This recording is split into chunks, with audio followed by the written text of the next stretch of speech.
بسم اللہ الرحمن الرحیم۔ ادبستان کے سامعین سے گزارش ہے کہ وہ ہمارے چینل کو سبسکرائب کریں اور ساتھ موجود بیل آئیکن کو پریس کریں تاکہ ہماری ہر آنے والی اپڈیٹ آپ کو بر وقت مل سکے۔ شکریہ۔ فور کارنرز عمران سیریز، مصنف مظہر کلیم MA۔ کرنل صاحب، کیپٹن حمید کی اچانک تیز اور چیختی ہوئی آواز کرنل فریدی کے کانوں سے ٹکرائی اور کرنل فریدی کو یوں محسوس ہوا جیسے اس کی ذہن پر چھائے ہوئے اندھیرے تیزی سے دور ہوتے جا رہے ہوں۔ یہ زیادہ چیخ رہا ہے، پہلے سے گولی مار دو۔ اچانک ایک دھاڑتی ہوئی آواز کرنل فریدی کے کانوں میں پڑی اور کرنل فریدی کی آنکھیں یکلخت ایک جھٹکے سے کھل گئیں اور اسی لمحے اس کے کانوں سے میں کسی کے گرنے اور ساتھ ہی ایک انسانی چیخ کی آواز سنائی دی اور کرنل فریدی ایک جھٹکے سے اٹھ کر بیٹھ گیا اور پھر اس کی آنکھیں تیزی سے پھیلتی چلی گئیں۔ اس نے دیکھا کہ وہ ایک شیشے کے کمرے میں بیٹھا تھا جبکہ اس کا دروازہ کھلا ہوا تھا اور باہر کیپٹن حمید بیک وقت 4 آدمیوں کے ساتھ نبرد آزما ہو رہا تھا۔ اس نے ایک کو گرا لیا تھا جبکہ باقی 3 کے ساتھ وہ وحشیانہ انداز میں لڑ رہا تھا۔ کرنل فریدی ایک جھٹکے سے کھڑا ہوا اور دوسرے لمحے وہ جیسے اڑتا ہوا دروازے سے نکلا اور اس نے لمبی چھلانگ لگا کر ان میں سے 2 افراد کو چھاپ لیا اور وہ انہیں اپنے ساتھ لیتا ہوا نیچے فرش پر جا گرا اور پھر جیسے ان دونوں کو ان کی شامت نے گھیر لیا۔ یہ دونوں بھی شاید اپنے طور پر اپنے آپ کو بہترین لڑاکے سمجھتے تھے اور انہوں نے کرنل فریدی کو مار گرانے کی اپنے طور پر پوری کوشش کی، لیکن ظاہر ہے کرنل فریدی کے مقابلے میں ان کی بھلا کیا حیثیت ہو سکتی تھی۔ چنانچہ وہی ہوا۔ زیادہ سے زیادہ چند منٹوں ہی میں دونوں کی گردنیں ٹوٹ چکی تھیں۔ اسی لمحے اسی طرح کی آواز سائیڈ سے سنائی تھی جس طرف اب کیپٹن حمید اکیلے آدمی سے لڑ رہا تھا۔ کرنل فریدی بجلی کی سی تیزی سے گھوما اور اس کے ساتھ ہی اس نے اس آدمی پر چھلانگ لگا دی جو پہلے گرا پڑا تھا، لیکن اب وہ تیزی سے اس مشین گن کی طرف کھسک رہا تھا جو اس سے ذرا دور پڑی ہوئی تھی۔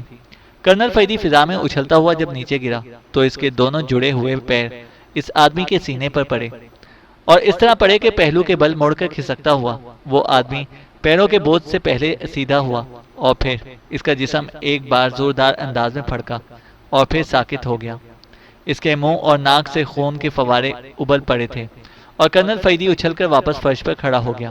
وہ پہلے ہی چیک کر چکا تھا کہ کیپٹن حمید اپنے حصے کے لڑاکی کی گردن توڑ چکا تھا اور یہ اس آدمی کے گردن ٹوٹنے کی آواز تھی جسے سن کر کرنل فریدی تیزی سے گھوما تھا۔ کیپٹن حمید ہانپ رہا تھا جبکہ کرنل فریدی بڑے پرسکون انداز میں کھڑا اب ادھر ادھر دیکھ رہا تھا۔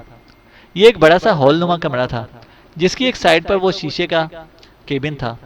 ایسے ہی کیبن اس دیوار کے ساتھ ساتھ بنے ہوئے تھے اور ان کی تعداد 20 کے قریب تھی، لیکن یہ کیبن کافی چھوٹے چھوٹے تھے۔ باقی سب کیبنوں کے دروازے بھی کھلے ہوئے تھے اور خالی تھے۔ ہمارے ساتھی کہاں ہیں اور ہم کہاں ہیں؟ کرنل فریدی نے ہونٹ بھینچتے ہوئے کہا۔ کیبن میں کوئی گیس بھر گئی تھی، اس لیے میری آنکھ کھلی تو میں نے دیکھا کہ آپ میرے ساتھ بے ہوش پڑے ہیں۔ ابھی میں آپ کو آوازیں دے کر ہوش میں ہی لا رہا تھا کہ یہ چاروں آدمی نظر آئے اور پھر ان میں سے ایک نے دروازہ کھولا جبکہ دوسرے نے کہا کہ یہ زیادہ چیخ رہا ہے، پہلے سے گولی مار دو، اور اس کے ساتھ ہی مجھے باہر گھسیٹ لیا گیا اور میں ان سے الجھ پڑا کہ آپ بھی باہر آ گئے۔ کیپٹن حمید نے تفصیل بتاتے ہوئے کہا۔ اوہ، تو پھر ہمارے ساتھی کہاں گئے؟ کرنل فریدی نے کہا اور پھر اسے دوڑ کر فرش پر پڑی ہوئی مشین گن اٹھائی اور ہال کمرے کے دائیں طرف نظر آنے والے دروازے کی طرف دوڑنے لگا۔ یہ اس طرف سے آئے تھے کرنل، کیپٹن حمید نے بائیں طرف اشارہ کرتے ہوئے کہا اور دائیں طرف بڑھتا ہوا کرنل فریدی یکلخ گھومنے لگا اور پھر اس طرف دوڑ پڑا۔ ادھر بھی واقعی ایک دروازہ نظر آ رہا تھا جو کھلا ہوا تھا۔ دروازے کی دوسری طرف ایک راہداری تھی۔ وہ دونوں آگے پیچھے دوڑتے ہوئے اس راہداری کو کراس کر کے جب دوسری طرف پہنچے تو یکلخت ٹھٹک کر رک گئے۔ کرنل فریدی نے ہونٹ بھینچ لیے۔ یہ بھی ایک کمرہ تھا جس میں بے شمار ستون تھے اور ہر ستون کے ساتھ ان کا ایک ساتھی بندھا ہوا تھا اور ان ستونوں کے نیچے ان کے خون سے تالاب سے بنے ہوئے تھے۔ تمام ساتھیوں کے جسم گولیوں سے چھلنی ہو چکے تھے، یوں لگتا تھا جیسے ان پر باقاعدہ نشانہ بازی کی گئی ہو۔ کیپٹن حمید کی آنکھیں بھی یہ دل دہلا دینے والا منظر دیکھ کر خوف اور وحشت سے پھیلتی چلی گئیں۔ وہ تصور بھی نہ کر سکتا تھا کہ ان کے ساتھیوں کا یہ حشر کیا گیا ہوگا، اور شاید اگر وہ الجھ نہ پڑتا اور اس کی آوازیں دینے سے کرنل فریدی ہوش میں آ کر اس کی مدد کے لیے نہ آ جاتا تو یقیناً اسے بھی اس طرح گھسیٹ کر یہاں سے لے آتے اور ستون سے باندھ کر اس طرح گولیوں سے چھلنی کر دیتے، اور شاید اس کے بعد کرنل فیدی کا نمبر آتا۔ آؤ حمید، مجھے افسوس ہے کہ میرے ساتھیوں نے اپنے مقصد پر جانیں قربان کر دی اور میں پیچھے رہ گیا۔ آؤ، ان کی جانوں کا حساب اب یہاں کے ایک ایک فرد کو دینا ہوگا۔ کرنل فیدی کی گراہٹ آمیز آواز سنائی دی اور کیپٹن حمید کے جسم میں سردی کی تیز لہریں دوڑنے لگیں۔ کرنل فیدی کا ایسا لہجہ اس نے پہلے کبھی نہ سنا تھا۔ کرنل فیدی راہداری میں دوڑتا ہوا واپس اسی کیبنوں والے ہال میں پہنچا اور پھر دوبارہ دائیں طرف والے دروازے کی طرف بڑھ گیا جدھر وہ پہلے جا رہا تھا۔ دروازہ بند تھا۔ کرنل فیدی نے جب قریب پہنچ کر دروازے کو دبایا تو وہ کھلتا چلا گیا۔ دوسری طرف ایک چھوٹا سا کمرہ موجود تھا جو بالکل خالی تھا۔ کرنل فیدی اچھل کر اندر داخل ہوا اور تیزی سے گھوم گیا۔ اتنے میں کیپٹن حمید بھی اندر آ گیا۔ اوہ، یہ لفٹ ہے، کرنل فیدی نے کہا اور اس نے دروازہ بند کر کے اندر کی طرف لگے ہوئے 2 بٹنوں والے پینل میں سے ایک بٹن کو دبا دیا۔ دوسرے لمحے کمرہ حرکت میں آ گیا۔ وہ اوپر کی طرف جا رہا تھا۔ کرنل فیدی ہونٹ بھیجے دروازے کی مخالف سمت میں دیوار سے لگا کھڑا تھا۔ اس کا چہرہ سرخ پڑا ہوا تھا اور آنکھیں خون کی طرح سرخ ہو رہی تھیں۔ ہونٹ بھینچے ہوئے تھے اور جسم تنا ہوا تھا۔ کیپٹن حمید نے چہرہ گھما لیا کیونکہ اس کی اپنی حالت بھی فریدی جیسی ہی ہو رہی تھی اور اسے اپنے ساتھیوں کی لاشیں دیکھ کر اپنے ذہن پر بھی سرخی سی پھیلتی محسوس ہو رہی تھی۔ دوسرے لمحے کمرہ ایک جھٹکے سے ساکت ہو گیا۔ احتیاط کرنا، تمہارے پاس اسلحہ نہیں ہے، کرنل فیدی نے سرد لہجے میں کہا اور آگے بڑھ کر دروازہ کھول دیا۔ سامنے ایک راہداری تھی اور مشین گن اٹھائے وہ تیزی سے راہداری میں داخل ہوا ہی تھا کہ راہداری کے دوسرے سرے پر اسے ایک آدمی کا سر نظر آیا۔ وہ شاید ادھر جھانک رہا تھا اور کرنل فیدی نے بے اختیار ٹریگر دبا دیا اور تڑتڑاہٹ کے ساتھ ہی دوسری طرف کسی کے گرنے کا دھماکہ سنائی دیا۔ کیا ہوا جیکب؟ کسی کے چیخنے کی آواز سنائی دی اور اسی لمحے کرنل فیدی راہداری کے دوسرے سرے پر پہنچ گیا۔ یہ ایک ہال کمرہ تھا جس میں ایک سائیڈ پر ایک بڑی مشین نصب تھی جو چل رہی تھی اور ایک آدمی راہداری کی سائیڈ پر گرے ہوئے آدمی پر جھکا ہوا تھا۔ کرنل فیدی کے دوڑنے کی آواز سن کر وہ تیزی سے سیدھا ہوا ہی تھا کہ کرنل فیدی اس کے سر پر پہنچ گیا اور اس کے ساتھ ہی تڑتڑاہٹ کی آواز ایک بار پھر گونجی اور وہ آدمی بھی چیختا ہوا اچھل کر پشت کے بل نیچے گرا۔ اس کے چہرے پر گولیاں پڑی تھیں، اس لیے اس کے چہرے کا ایک لمحے میں بھرتا سا بن گیا تھا۔ اس آدمی کے گرتے ہی کرنل فیدی نے مشین گن کا رخ موڑا اور دوسرے لمحے اس بڑی سی مشین پر گولیوں کی بارش ہو گئی اور مشین ایک خوفناک دھماکے سے پھٹ گئی۔ اس کے پرزے ادھر ادھر بکھر گئے۔ اس مشین کے پھٹتی سائیڈ کی دیوار میں ایک خلا سا خود بخود پیدا ہو گیا۔ دوسری طرف سے کسی کے چیخنے کی آواز سنائی دینے لگی۔ کرنل فیدی نے اس خلا میں دوڑ لگا دی۔ کیا ہوا؟ دیکھو، ٹپ ٹاپ مشین بند ہو گئی ہے۔ اوہ، آخری لمحے میں، جلدی کرو، دیکھو، کسی کی دھاڑتی اور چیختی ہوئی آواز سنائی دی اور کرنل فیدی اس خلا سے ہوتا ہوا دوسری طرف پہنچ گیا اور پھر اس مشین کی تڑتڑاہٹ ایک بار پھر گونج اٹھی اور کمرے میں موجود مختلف مشینوں کے سامنے کھڑے 6 افراد چیختے ہوئے نیچے فرش پر جا گرے۔ کرنل فیدی پر واقعی وحشت کا دورہ پڑا ہوا تھا کیونکہ وہ بغیر کچھ سوچے بس جو نظر آتا تھا اس پر فائر کھول دیتا تھا۔ کیا ہوا؟ ایک سائیڈ پر بنے ہوئے کیبن کے کھلے ہوئے دروازے سے وہی چیختی ہوئی آواز سنائی دی اور کرنل فیدی نے یکلخت چھلانگ لگائی اور وہ جیسے فضا میں اڑتا ہوا اس کیبن کے دروازے پر پہنچ گیا۔ اس کیبن میں موجود میز پر رکھی ہوئی ایک مشین کے سامنے ایک بوڑھا سا آدمی کھڑا تھا۔ خبردار، کرنل فیدی نے چیختے ہوئے کہا اور بوڑھے نے ایک لمحے کے لیے دروازے کی طرف دیکھا۔ دوسرے لمحے اس کے اٹھے ہوئے ہاتھ نے ایک بٹن دبا دیا جبکہ دوسرا ہاتھ مشین کے نچلے ہینڈل پر جما ہوا تھا۔ اس نے بٹن دبا کر ہینڈل پر دباؤ ڈالنا ہی چاہا تھا کہ تڑتڑاہٹ کی آواز کے ساتھ ہی اس کا جسم اچھل کر کیبن کی سائیڈ دیوار سے جا ٹکرایا۔ کرنل فیدی نے اس پر گولیوں کی بچھاڑ کر دی تھی اور ان گولیوں کے زوردار جھٹکوں کی وجہ سے وہ بوڑھا اس ہینڈل کو نہ دبا سکا تھا۔ بوڑھے کا جسم چھلنی ہو چکا تھا اس لیے وہ نیچے گر کر ذرا بھی نہ تڑپا۔ کرنل فیدی نے مشین گن کا رخ اس مشین کی طرف کیا ہی تھا کہ یکلخت اس کی انگلی ٹریگر سے ہٹ گئی اور وہ مشین پر جھک گیا کیونکہ مشین کے درمیان لگی ہوئی بڑی اسکرین پر ایک حیرت انگیز اور چونکا دینے والا منظر نظر آ رہا تھا۔ یہ ایک کمرے کا منظر تھا جس میں ایک بڑی سی مشین تھی جس کی اسکرین پر موجود منظر یہاں کھڑے کرنل فیدی کو بھی نظر آ رہا تھا۔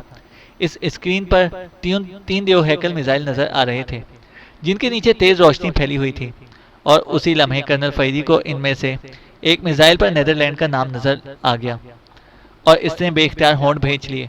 اب وہ سمجھ گیا تھا کہ یہ کیا چیزیں ہیں، اور اب اسے ان مشینوں والے کمرے میں بے ہوش ہونے سے پہلے کسی گنجے کے چیختے ہوئے الفاظ بھی یاد آ گئے تھے کہ میں نے 3 ٹارگٹ فائر کرنے کے لیے احکامات دے دیے ہیں۔ یہ وہی 3 میزائل تھے جو 4 کارنرز نے بلغاریہ، نیدرلینڈ اور پاکیشیا کی تباہی کے لیے فٹ کیے ہوئے تھے، اور ان میزائلوں کے نیچے جلتی ہوئی روشنیاں بتا رہی تھیں کہ وہ کسی بھی لمحے فائر ہونے والے ہیں۔ اور کرنل فیدی جانتا تھا کہ ان کے فائر ہونے کا مطلب ان تینوں ملکوں کے اربوں بے گناہ افراد کی ہلاکت اور تینوں ملکوں کی مکمل تباہی کے سوا اور کچھ نہ تھا۔ لیکن وہ نہیں جانتا تھا کہ انہیں کس طرح فائر ہونے سے روک سکتا ہے کہ اچانک ایک مانوس آواز سن کر وہ بری طرح اچھل پڑا۔ عمران کو آنکھیں بند کیے ابھی ایک ہی لمحہ گزرا ہوگا کہ اس کے کانوں میں تیز سیٹی کی سی آواز ابھری۔ یہ آواز ایسی تھی جیسے کسی کنویں یا سرنگ میں سے کسی کے تیزی سے گزرنے کی وجہ سے آواز سنائی دیتی ہے، اور اس نے بے اختیار آنکھیں کھول دیں، اور تب اسے پتا چلا کہ وہ واقعی گہرے کنویں میں گرتا جا رہا ہے۔ رات کو دیکھنے والی اینک چونکہ تسمے سے بندھی ہوئی تھی، اس لیے وہ اب بھی اس کی آنکھوں پر اسی طرح جمی ہوئی تھی، اور ساتھ ہی اسے محسوس ہوا کہ اب اس کا جسم گھوم سکتا ہے اور اس کی پہلے والی حالت نہیں ہے۔ تو عمران نے یکلخت ٹانگیں نیچے کو سکوڑ لی، اور اس کے ساتھ ہی وہ تیزی سے گھوم گیا، اور پھر ایک زوردار دھماکے سے وہ پانی میں پیروں کے بل گرا اور اس کی تہہ میں اترتا چلا گیا۔ اسی لمحے اسے اپنے اوپر دھماکہ سنائی دیا، اور ایک اور جسم اسے تیزی سے اپنی طرف آتا دکھائی دیا۔ عمران بجلی کی سی تیزی سے ایک سائڈ پر ہوا، اور پھر یکے بعد دیگرے دھماکے ہوتے چلے گئے، اور جسم ایک دوسرے کے پیچھے تیزی سے اس پانی میں گرتے گئے۔ عمران کے جسم پر نیچے گرنے کا دباؤ چونکہ ختم ہو چکا تھا، اس لیے پانی نے رد عمل کے طور پر پوری قوت سے اوپر کی سطح کی طرف اچھال دیا، اور پھر یکے بعد دیگرے اس کے ساتھی بھی اوپر سطح پر آ گئے۔ لیکن وہ اس وقت گول سے کنویں کی اتنی گہرائی میں تھے کہ اسے یوں لگ رہا تھا جیسے وہ پاتال میں پہنچ گئے ہوں۔ لیکن اسی لمحے ان کے سروں سے ذرا سا اوپر ایک سائڈ پر کھٹکا سا ہوا، اور پھر پہلے ایک خلا پیدا ہوا، اور پھر اس میں سے تیز روشنی کی لہر سی نکل کر سامنے والی دیوار پر پڑی، اور کنویں کا وہ حصہ منور ہو گیا۔ جلدی کھولو ڈھکن اور الٹ دو کنویں میں تیزاب، جلدی کرو، ایک چیختی ہوئی آواز سنائی دی۔ اسی لمحے عمران نے پانی میں سے اپنے جسم کو اوپر کی طرف اچھالا، اور پھر اس کا ایک ہاتھ اس خلا کے نچلے حصے میں جم گیا۔ عمران نے پھرتی سے دوسرا ہاتھ بھی جمایا، اور پھر اس کا جسم بازوؤں کے بل پر تیزی سے اٹھتا چلا گیا۔ جیسے ہی اس کا سر اس خلا کی سطح سے اوپر گیا، اس نے دوسری طرف ایک آدمی کو بڑی سی نیلے رنگ کی بوتل پر جھکے اس کا ڈھکن کھولتے ہوئے دیکھا، جبکہ اس کے ساتھ کھڑے دوسرے آدمی کی صرف ٹانگیں نظر آ رہی تھیں۔ جلدی کرو، کیا کر رہے ہو؟ دوبارہ وہی چیختی ہوئی آواز سنائی دی۔ یہ بہت ٹائٹ ہے، بوتل پر جھکے ہوئے آدمی نے کہا۔ اس کی چونکہ پوری توجہ ڈھکن پر تھی، اس لیے وہ عمران کو نہ دیکھ پا رہا تھا۔ عمران نے اپنا اگلا جسم خلا کے اندر گرایا، اور پھر تیزی سے کوہنیوں کے بل رینگتا ہوا آگے بڑھنے لگا۔ یہ ادھر سے کیسی آواز آ رہی ہے؟ اسی لمحے کھڑے ہوئے آدمی کی آواز سنائی دی، اور ڈھکن کھولتے ہوئے آدمی نے چونک کر ذرا سا سر گھمایا، اور دوسرے لمحے اس کا جسم ایک جھٹکے سے سیدھا ہو گیا۔ ایک آدمی آ رہا ہے رینگ کر، دوسرے کی گھبرائی ہوئی آواز سنائی دی۔ پاگل ہو گئے ہو؟ پہلے کی آواز سنائی دی، اور اس کے ساتھ ہی دونوں کی ٹانگیں اس طرح مڑی جیسے وہ جھک رہے ہوں۔ عمران اس دوران خلا کے دوسرے کنارے پر پہنچ چکا تھا، اور اس نے بجلی کی سی تیزی سے دونوں ہاتھ بڑھائے اور دونوں کی ایک ایک ٹانگ کھینچ لی، اور وہ دونوں ایک دھماکے سے نیچے گرے کہ عمران مینڈک کے سے انداز میں اچھلا، اور اس کا جسم تیزی سے تنگ خلا سے نکل کر دوسری طرف کھلی جگہ پر جا گرا، اور اس کے ساتھ ہی وہ تینوں یعنی عمران اور وہ آدمی بیک وقت اٹھ کر کھڑے ہوئے۔ لیکن عمران ان سے زیادہ پھرتیلا ثابت ہوا۔ اسے اچھل کر ایک کے سینے میں لات ماری، جبکہ دوسرے کے سینے سے اس کا سر ٹکرایا، اور وہ دونوں ایک بار پھر چیختے ہوئے پشت کے بل فرش پر گرے۔ ان میں سے ایک کے ہاتھ میں مشین گن تھی، جو اس کے ہاتھ سے نکل کر ایک طرف جا گری، اور اس بار عمران نے بجائے ان پر چھلانگ لگانے کے اس مشین گن پر چھلانگ لگائی، اور پھر مشین گن ہاتھ میں آتے ہی عمران نے پوری طرح سیدھا کھڑے ہونے کا تکلف بھی نہ کیا، کیونکہ اسے سب سے زیادہ خطرہ اس تیزاب سے تھا، جس کی بوتل کا ڈھکن تقریباً کھل چکا تھا، اور اگر اسے لات بھی لگ جاتی تو پھر کنویں میں موجود اس کے ساتھیوں کی ایک لمحے میں ہڈیاں تک گل جاتی۔ عمران نے جھکے جھکے انداز میں گھوم کر مشین گن کا فائر کھول دیا، البتہ اس نے خاص طور پر اس تیزاب کی بوتل کو بچایا تھا، اور وہ دونوں اٹھتے ہوئے افراد گولیوں کی زد میں آ کر ایک لمحے میں چھلنی ہو کر واپس فرش پر گر گئے۔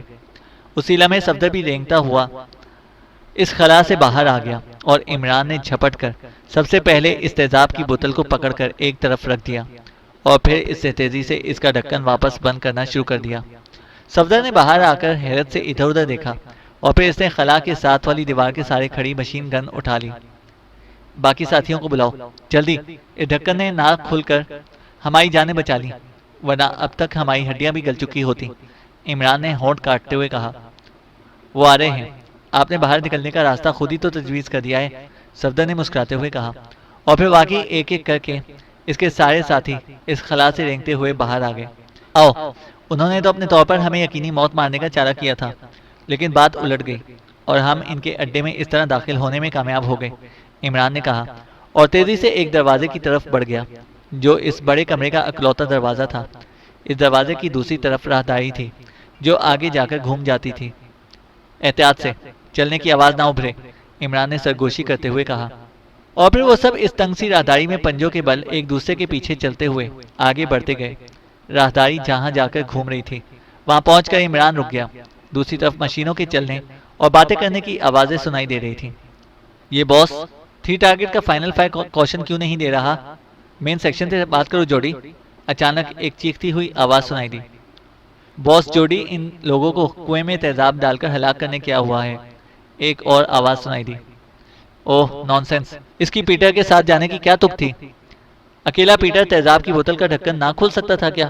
جلدی بلاؤ اسے، جلدی، فائنل فائر کوشن نہیں آ رہا، جلدی کرو، پہلے نے چیختے ہوئے کہا، اور اسی لمحے عمران تیزی سے آگے بڑھا اور اب اسے ایک بڑا سا ہال کمرہ نظر آ رہا تھا جس میں دیواروں کے ساتھ 6-7 مشینیں فٹ تھیں، اور ان میں سے سوائے ایک کے باقی سب کے سامنے سفید کوٹ پہنے ہوئے افراد موجود تھے۔ ایک طرف اندھے شیشے کا کیبن بنا ہوا تھا، ایک مشین سے اٹھ کر ایک آدمی ادھر راہداری کی طرف ہی آ رہا تھا کہ عمران نے اکلخت ہاتھ میں پکڑی ہوئی مشین گن کا فائر کھول دیا، اور دوسرے لمحے وہ ہال کمرہ انسانی چیخوں سے گونج اٹھا۔ عمران کا ہاتھ فائر کرتا ہوا انتہائی تیزی سے گھوما اور اس سے مشینوں کو بجاتے ہوئے صرف ان کے سامنے موجود سفید کوٹوں والوں کو نشانہ بنایا تھا۔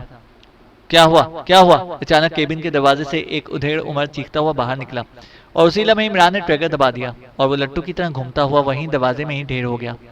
عمران اس کے گرتے ہی بجلی کی سی تیزی سے دوڑتا ہوا اس کیبن میں پہنچا، اور دوسرے لمحے اس کی آنکھیں خوف اور حیرت سے پھٹنے کے قریب ہو گئیں، کیونکہ وہاں موجود سینٹرل مشین کی اسکرین پر وہی 3 خوفناک اور دیوہیکل میزائل اس صندوق سے باہر نظر آ رہے تھے، اور ان کے نیچے جلنے والی روشنیاں بتا رہی تھیں کہ وہ کسی بھی لمحے فائر ہونے والے ہیں۔ عمران جلدی سے اس مشین پر جھک گیا۔ وہ ایک لمحے تک غور سے اس مشین کو دیکھتا رہا، پھر اسے انتہائی تیز رفتاری سے اس مشین کے مختلف بٹن دبانے شروع کر دیے، اور دوسرے لمحے اس کے حلق سے ایک طویل سانس نکل گیا، کیونکہ اب اسکرین پر نظر آنے والی روشنیاں ہلکی ہونے لگ گئی تھیں۔ اوہ، ان کا لاک بٹن کہاں ہوگا؟ اوہ، عمران کو اچانک ایک خیال آیا، اور اس کی نظریں پاگلوں کے سے انداز میں مشین پر پھیلنے لگیں، کیونکہ درمیان میں بنے ہوئے ڈائل میں سرخ رنگ کی سوئی آہستہ آہستہ فائر کے لفظ تک بڑھتی جا رہی تھی، اور عمران جانتا تھا جیسے ہی سوئی فائر کے لفظ پر پہنچی یہ تینوں میزائل فائر ہو جائیں گے، اور پھر پاکیشیا، نیدرلینڈ اور بلغاریہ، تینوں ملکوں پر قیامت خیز تباہی نازل ہو جائے گی۔ عمران کے چہرے پر اب پسینہ بہنے لگا تھا، کیونکہ سوئی اب فائر کے لفظ پر کسی بھی لمحے پہنچنے ہی والی تھی، اور پھر عین اسی لمحے اسے مشین کے بالکل کونے میں سرخ رنگ کا ایک چھوٹا سا بٹن نظر آ گیا جس کے نیچے فائر لاک کے لفظ لکھے ہوئے موجود تھے۔ عمران نے برق رفتاری سے اس بٹن کو پریس کیا تو مشین سے سیٹی کی آواز نکلی، اور اس کے ساتھ ہی فائر کے لفظ کی طرف جاتی ہوئی یہ سوئی انتہائی تیز رفتاری سے واپس چلی گئی، اور عمران نے اطمینان کا ایک طویل سانس لیا، لیکن دوسرے لمحے وہ ایک بار پھر چونک پڑا، کیونکہ سوئی ایک بار پھر واپس فائر کے لفظ کی طرف سفر اختیار کر چکی تھی، اور عمران سمجھ گیا کہ یہ آٹومیٹک سسٹم ہے۔ عمران نے ہونٹ پھینچ لیے، وہ اب مشین کی ساخت کو سمجھ گیا تھا کہ اس کا کنٹرول کہیں اور ہے۔ عمران صاحب، کرنل فیدی ایک اسکرین پر نظر آ رہے ہیں، اچانک دروازے سے صفدر کی آواز سنائی دی۔ اوہ، کون سی مشین پر؟ عمران نے چونک کر کہا اور تیزی سے باہر نکل آیا، اور پھر صفدر کے اشارے پر وہ دوڑتا ہوا ایک مشین کے سامنے جا رکا۔ یہ وہی مشین تھی جس کے سامنے کوئی آدمی موجود نہ تھا، اس جوڈی والی مشین۔ اس مشین کی اسکرین پر نہ صرف کرنل فیدی موجود تھا بلکہ عمران کو اس کے ساتھ ایک بڑی مشین نظر آئی تو عمران چونک پڑا۔ اسے جلدی سے مشین کی ساخت چیک کی، یہ رابطہ مشین تھی، اس لیے عمران فوراً ہی اس کا آپریٹنگ سسٹم سمجھ گیا۔ اس نے تیزی سے اس کے مختلف بٹن دبائے تو کرنل فیدی کی آواز مشین سے نکلی۔ عمران، تم کہاں ہو؟ وہ میزائل فائر ہو رہے ہیں، 3 ٹارگٹ والے، کرنل فیدی کی چیختی ہوئی آواز سنائی دی۔ میں نے دیکھ لیا ہے کہ وہ آپ کے سامنے والی مشین کی اسکرین پر نظر آ رہے ہیں۔ میں نے انہیں فوری طور پر تو فائر ہونے سے بچا لیا ہے، لیکن آپ کے سامنے جو مشین موجود ہے وہ میں نے دیکھ لی ہے، یہ اس کا کنٹرولنگ مشین ہے۔ آپ ایسا کریں کہ فوراً اس پر کوئی ایسا بٹن تلاش کریں جس کے نیچے آٹومیٹک کا لفظ لکھا ہوا ہو۔ آپ فوراً اسے پریس کر دیں تاکہ میرے سیکشن کی مشین کا آٹومیٹک فائر پوائنٹ ختم ہو جائے، عمران نے تیز لہجے میں کہا۔ آٹومیٹک؟ اوہ اچھا، میں دیکھتا ہوں، کرنل فیدی نے کہا، اور پھر وہ مشین پر جھک گیا۔ اوہ، اس پر آٹومیٹک والا بٹن تو ہے، لیکن اس کے ساتھ سپر آٹومیٹک کا بھی ایک بٹن موجود ہے، کرنل فیدی نے سیدھے ہوتے ہوئے کہا۔ اوہ، اس کا مطلب ہے کہ دونوں مشینوں کو کہیں اور سے بھی کنٹرول کیا جا رہا ہے۔ آپ بہرحال آٹومیٹک والا بٹن تو آف کر دیں، کچھ تو فرق پڑ جائے گا، عمران نے سر ہلاتے ہوئے جواب دیا، اور کرنل فیدی نے جھک کر بٹن آف کر دیا۔ 1 منٹ، میں چیک کر لوں، عمران نے کہا اور واپس دوڑتا ہوا اس کیبن میں گیا۔ اس کی نظریں اس ڈائل پر حرکت کرتی ہوئی سوئی پر پڑ گئیں۔ وہ آدھے سے زیادہ سفر طے کر چکی تھی، لیکن اب اس کی رفتار پہلے سے کافی سست پڑ گئی تھی، لیکن بہرحال وہ حرکت کر رہی تھی۔ عمران واپس پلٹا، اور پھر جیسے ہی وہ اس مشین پر پہنچا، اس نے کرنل فیدی کو مشین پر جھکے ہوئے دیکھا۔ میجر پرمود، تم اسے زندہ رکھتے تو اس سے بہت کچھ پتہ چل جاتا۔ کرنل فیدی کی آواز عمران کے کانوں میں پہنچی۔ اوہ، عمران صاحب بھی نظر آ رہے ہیں۔ اسی لمحے میجر پرمود کی آواز سنائی دی، اور کرنل فیدی چونک کر مڑا، اور اس کے ساتھ ہی عمران کو اس کی سائیڈ مشین پر میجر پرمود کی شکل نظر آ گئی۔ میجر پرمود، تم کہاں ہو؟ عمران نے پوچھا۔ میجر پرمود نے گریٹ چیف باس کو ختم کر دیا ہے، وہ اس کے سیکشن میں موجود ہے۔ وہ ان کے میزائلوں کو فائر کرنے کے لیے بٹن دبا رہا تھا کہ میجر پرمود پہنچ گئے، اور اس نے اسے بٹن دبانے سے پہلے ہی ختم کر دیا۔ لیکن اگر وہ گریٹ باس ختم نہ ہوتا تو شاید ان میزائلوں کو فائر ہونے سے روک سکتا، کرنل فیدی نے جواب دیا۔ اوہ، ویری گڈ، یہ سپر آٹومیٹک کا کنٹرول لازماً اس گریٹ چیف باس والی مشین میں ہوگا۔ میجر پرمود، فوراً چیک کرو، تمہارے والی مشین پر کہیں سپر آٹومیٹک کا بٹن موجود ہو تو اسے آف کر دو، عمران نے تیز لہجے میں کہا۔ میں دیکھتا ہوں، میجر پرمود کی آواز سنائی دی، اور پھر اسکرین پر وہ جھک سا گیا۔ اوہ ہاں، بالکل ہے، اور یہ آن ہے، میجر پرمود کی آواز سنائی دی۔ اسے آف کر دو فوراً، کرنل فیدی نے تیز لہجے میں کہا۔ میں نے آف کر دیا ہے، میجر پرمود نے سیدھے ہوتے ہوئے کہا۔ میں دیکھتا ہوں، عمران نے کہا، اور دوڑتا ہوا اس کیبن کی طرف بڑھا، اور پھر اس کے حلق سے اطمینان کا طویل سانس نکلا۔ ڈائل کی سوئی نہ صرف واپس چلی گئی تھی بلکہ اب وہ بالکل بے حرکت تھی۔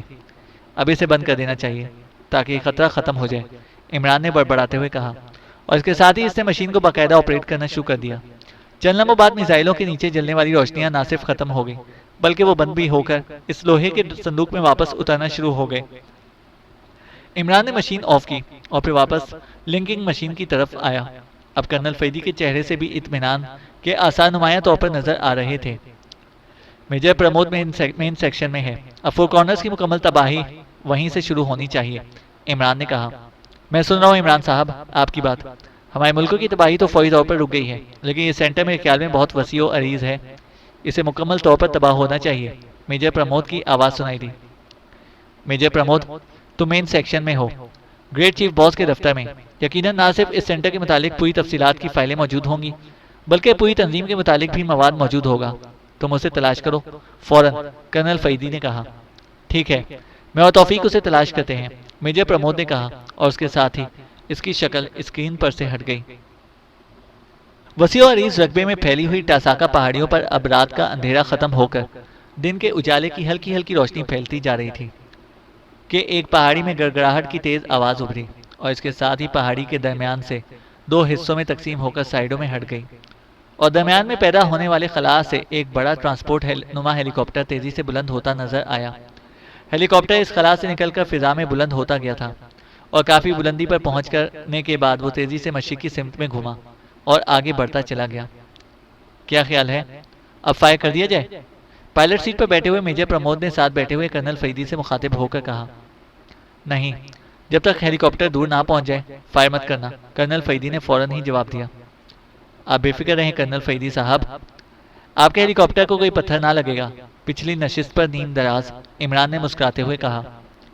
مجھے اس ہیلی کاپٹر کی فکر نہیں ہے، بلکہ میں سوچ رہا ہوں کہ ٹاساکا پہاڑیوں کی تباہی کہیں کسی بہت بڑے حادثے کا سبب نہ بن جائے۔ بے شمار انسانی آبادیاں اس کے ارد گرد موجود ہیں، اور ان پہاڑیوں کے پھٹنے کے بعد ان آبادیوں پر بھی قیامت ٹوٹ سکتی ہے، اس لیے میں نے دور کا لفظ کہا ہے۔ تاکہ اس بارے میں سوچنے کا وقت مل جائے۔ میرا خیال ہے کہ ہمیں بجائے فائر کرنے کے حکومت ایکریمیا کو باضابطہ اطلاع دے دینی چاہیے تاکہ وہ اپنے طور پر اس کو اس طرح تباہ کر سکے کہ ارد گرد کی آبادیوں کو نقصان نہ پہنچے۔ کرنل فیدی نے بڑے سنجیدہ لہجے میں کہا، نہیں کرنل صاحب، ایسا نہیں ہو سکتا۔ ایکریمیا کی نفسیات میں جانتا ہوں، انہوں نے اسے تباہ کرنے کی بجائے اس پر قبضہ کر لینا ہے اور پھر وہ اسے اپنے مطلب کے لیے استعمال کریں گے۔ اس طرح یہ خوفناک سائنسی اڈہ پھر پوری دنیا کے لیے خلاف بھی استعمال ہو سکتا ہے۔ میجر پرمود نے سخت لہجے میں کہا، جناب میجر صاحب، یہ ایکریمیا کیا کسی لڑکی کا نام ہے؟ عمران نے یکرخت پوچھا۔ تمہیں تو خواب میں بھی لڑکیوں کے ہی آتے ہیں، یہاں لڑکی کا کیا ذکر؟ عمران کی سائڈ میں بیٹھے ہوئے کیپٹن حمید نے فوراً منہ بناتے ہوئے کہا، ارے او سوری، مجھے یاد نہیں رہا تھا کہ صنف نازک کا نفسیات دان تو میرے پاس بیٹھا ہے، عمران نے کہا اور کرنل فیدی ہنس پڑا۔ میں سمجھ گیا، تو میجر پرمود کے لفظ نفسیات جاننے پر ایسا کہہ رہے ہو؟ کرنل فیدی نے ہنستے ہوئے کہا۔ کرنل صاحب، میں فائر کرنے لگا ہوں، میجر پرمود نے خشک لہجے میں کہا۔ دیکھو میجر، یہ ہمارا سب کا مشترکہ مشن چل رہا ہے، اس لیے تم اکیلے کوئی فیصلہ نہیں کر سکتے۔ کرنل فیدی کا لہجہ یکلخت سخت ہو گیا۔ ارے کچھ دیر تو اور اسے مشترکہ رہنے دیجیے، ابھی سے لڑائی شروع ہو گئی تو بات ٹیڑھی ہو جائے گی۔ ویسے کرنل صاحب، آپ فکر نہ کریں، میں نے ایٹامک بیٹریوں کو مکمل طور پر آف کر دیا ہے، اب فائر کرنے سے ان پہاڑیوں کو کچھ نہیں ہوگا، صرف اندر موجود مشینیں ہی تباہ ہوں گی، عمران نے مسکراتے ہوئے کہا۔ اوہ، کیا تم نے ایسا کیا ہے؟ تم تو ہمارے ساتھ ہی ڈائنامائٹ فٹنگ میں مصروف تھے، کرنل فیدی نے چونک کر پوچھا۔ میجر پرمود بھی عمران کی بات سن کر چونک پڑا۔ جب آپ سولر مشین میں ڈائنامائٹ فٹ کر رہے تھے تو میں نے اس کے ساتھ منسلک ایٹامک بیٹریوں والا تار علیحدہ کر دیا تھا، عمران نے مسکراتے ہوئے جواب دیا۔ اوہ، پھر ٹھیک ہے، مجھے دراصل انہی ایٹامک بیٹریوں کی طرف سے خطرہ تھا کہ ان کے پھٹنے سے تابکاری اثرات وسیع علاقے پر پھیل جائیں گے اور اس طرح ملکہ انسانی آبادیوں پر ایک نئی قیامت ٹوٹ پڑے گی، کرنل فیدی نے مسکراتے ہوئے کہا۔ اوہ، یہ آپ نے کیا کیا؟ اس طرح تو یہ محفوظ حالت میں رہ جائیں گی اور پھر حکومت ایکریمیا اس پر قبضہ کر لے گی۔ میں اس اڈے کی کوئی چیز کسی حکومت کے ہاتھ نہیں لگنے دینا چاہتا، مجھے واپس جانا ہوگا، میجر پرمود نے کہا۔ ہمیں چھوڑ کر تم بے شک واپس چلے جانا اور ان بیٹریوں کی حفاظت کرتے رہنا۔ ویسے تمہاری اطلاع کے لیے یہ بتا دوں کہ ان بیٹریوں سے اب کوئی بھی فائدہ نہیں اٹھا سکتا، میں نے ان کی مین آپریٹنگ مشین کا زیرو سوئچ توڑ دیا ہے، اس طرح ان کی طاقت خود بخود کم ہوتی جائے گی اور پھر یہ بیٹریاں قطعاً ناکارہ ہو کر رہ جائیں گی۔ ویسے ایک بات ہے، کسی ریڑھی والے سے مونگ پھلی اور دال سوئیاں کافی ساری مل سکتی ہیں ان ناکارہ بیٹریوں کے بدلے، عمران نے کہا، اور اس بار ہیلی کاپٹر تقریباً سب کے کہکہوں سے گونج اٹھا۔ تم واقعی ہر پہلو کا خیال رکھتے ہو، میجر پرمود نے مسکراتے ہوئے کہا۔ یس، مجھے کرنل صاحب سے گلہ رہتا ہے کہ وہ میرے پہلو کا خیال نہیں رکھتے، عمران نے کہا، اور اس بار ہیلی کاپٹر میں گونجنے والے کہکہے میں عمران کی ہنسی بھی شامل تھی۔ میں فائر کر رہا ہوں، میجر پرمود نے اچانک کہا، اور ساتھ ہی اس نے جیب سے ایک چھوٹا سا ڈبہ نکالا اور اس پر لگے ہوئے سرخ رنگ کے بٹن کو پریس کر دیا۔ ڈبے پر چلتا ہوا چھوٹا سا سرخ رنگ کا بلب بٹن کے پریس ہوتے ہی یکلخت بجھ گیا اور ہیلی کاپٹر میں گمبھیر سا سکوت طاری ہو گیا۔ ہیلی کاپٹر گو اب کافی بلندی پر پرواز کر رہا تھا، لیکن نیچے پہاڑیوں میں ہونے والے خوفناک دھماکوں کی آوازیں اتنی بلندی پر بھی ان کے کانوں تک پہنچ رہی تھی، اور پھر اچانک تیز گڑگڑاہٹ کی آوازیں سنائی دیں، اور اس کے ساتھ ہی دور ایک جگہ سے آگ کا اتنا بلند طوفان فضا میں بلند ہوا کہ اس کی بلندی ان کے ہیلی کاپٹر سے بھی زیادہ اونچائی تک چلی گئی۔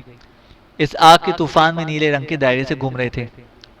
یہ وہ دیو ہیکل میزائل سے نکلنے والی آگ ہے جو فور کارنرز ہمارے ملکوں پر فائر کرنا چاہتا تھا، کرنل فیدی نے انتہائی سرد لہجے میں کہا، اور میجر پرمود اور عمران نے سر ہلا دیا۔ میزائل پہاڑیوں کے اندر ہی پھٹے تھے، صرف ان میں سے نکلنے والا مادہ آسمان کی طرف بلند ہوا تھا۔ بس قدرت نے ہی مدد کی ہے، ورنہ اس بار فور کارنرز ہمیں مکمل طور پر تباہ کرنے میں کامیاب ہو جاتا۔ جب میں فائرنگ سیکشن میں پہنچا، اس وقت آٹومیٹک نظام کے تحت سوئی فائر کے لفظ تک پہنچنے والی تھی، اور اگر وہ پہنچ جاتی تو یہ آگ کا طوفان قیامت بن کر ہمارے ملکوں پر اب تک ٹوٹ چکا ہوتا، عمران نے کہا۔